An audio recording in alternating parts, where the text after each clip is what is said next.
We call them Bert Show's Follow-Up Thursdays. You guys hit us up on email, and you're like, Bert Show, do you remember that boobity-boop-deep-deep-don't-ding? I would really like some closure on that whole thing, because we forget most storylines that happen on the Bert Show. Mm-hmm. So you remind us, and then Tommy, our studio director, does most of the homework on it, and we'll get you guys the answers that you want. So this one, Araminta Williams hit us up, and she's like, hey, it's me again. I do remember your name. Can we get a follow-up Thursday on the girl who wanted to date her former professor? Then she realized there was no connection, and they ended up showing up at her job at like 7:45 in the morning, and she had her best friend's husband pretend to be a police officer to leave her alone when he started stalking her. This went south really, really quickly because she was so excited about going out with this guy, and he just wouldn't leave her alone. All right, so Michelle came to us back in March, wanting us to be her texting tutor with a former professor she was interested in. We set Michelle up with her former professor, who was 20 years older. Michelle had his number from the class syllabus she saved a few years had passed. At first, they were going to meet at an on-campus coffee shop, but Michelle wanted to get him out of that mindset of her just being a student. They agreed to meet off campus.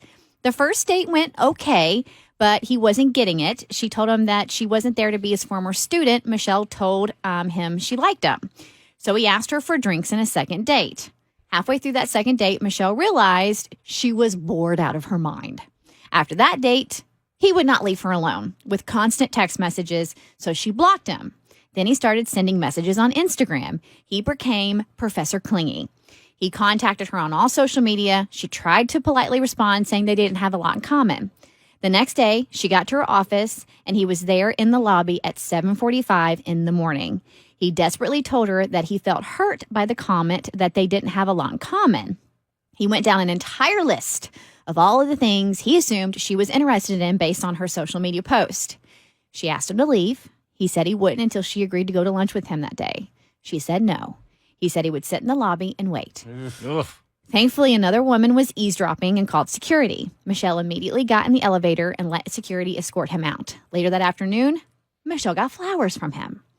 Michelle had her male coworker call him and left a voicemail saying they were dating and not to contact her again. Later that evening, she had her coworker walk her to her car. There was a note on her windshield asking her to call him.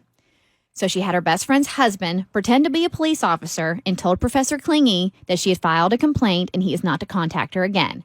So, did Professor Clingy finally get the message and stay away? That is terrifying. I remember the first part of that. Yeah. I don't know where I was because I do not remember the second part of that. God, these stories, we get these all the time from women where a dude, it gets really scary and escalates very, very quickly. So, that's where she was. So, what has happened since? Mo has the email. Thanks for checking in. Ha!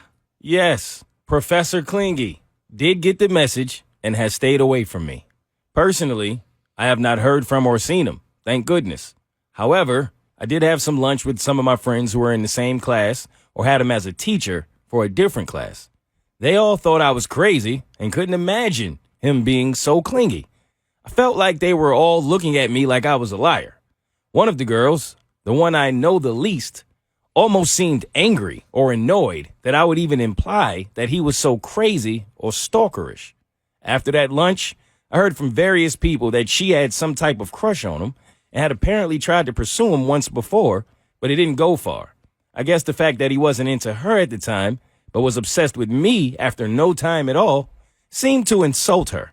I guess I understand how she'd feel upset, but not sure why she had to make it seem like I was a liar. A few months after that, I got a text from one of the girls in that group with the same gossip. It seems that after that lunch, the girl who had a crush on Professor Clingy started to pursue him again. This time it worked, and they have been seeing each other. I'm not sure how serious it is or for exactly how long it has been going on. I guess they must be happy, and maybe crazy likes crazy. As of now, that is all I know. But if I get more details or gossip, I'll fill you in. That's scary, man. This ever happened to you? Yes. It has happened to you. Yeah, there was a guy I used to work with when I was doing radio in Cincinnati, and he worked for another station in our cluster. And where my desk, I was working in promotions, and I was kind of like in a bullpen with a bunch of other promotions people, and my desk was right by like a hallway by vending machines, and I would always catch him at the vending machine staring at me, like, you know how you can feel somebody just like, so he was always there. And he asked to go to lunch one day, which I thought would be in like a professional capacity. And so we go to lunch, and he took the flour off the table that was in a little vase on the table and handed it to me and gave me that. And then when I went to my car, there would be flowers and notes on my car. And I did. I told him, like, listen, you're a nice guy, but I'm not at all interested. And he would not let up. I'm talking about emails, notes on my car, like just intensely persistent. And I had a boyfriend at the time. I was dating the dating Antichrist. Mm-hmm. He sent him an email. He used to write his emails in all caps, and it used to drive me crazy. This time I was okay with it. So he sent him an email, and he still wouldn't let up. Wow. To the point I had to go. I was just a promotions assistant. So I had to go to the promotions director and tell her, and she encouraged me to go to HR, and I had to file a complaint with HR with a dude. Oof. But that was so that lasted for several months, and then that November, the company did a massive cut, and there was just a bunch of layoffs, and he was part of the layoff. Damn. So he ended up getting let go. So this happened to me one time about 6 years ago, and she was so persistent that I moved her and her daughter in, and I am proposed to her, and now we're engaged. I do not think that is the same thing.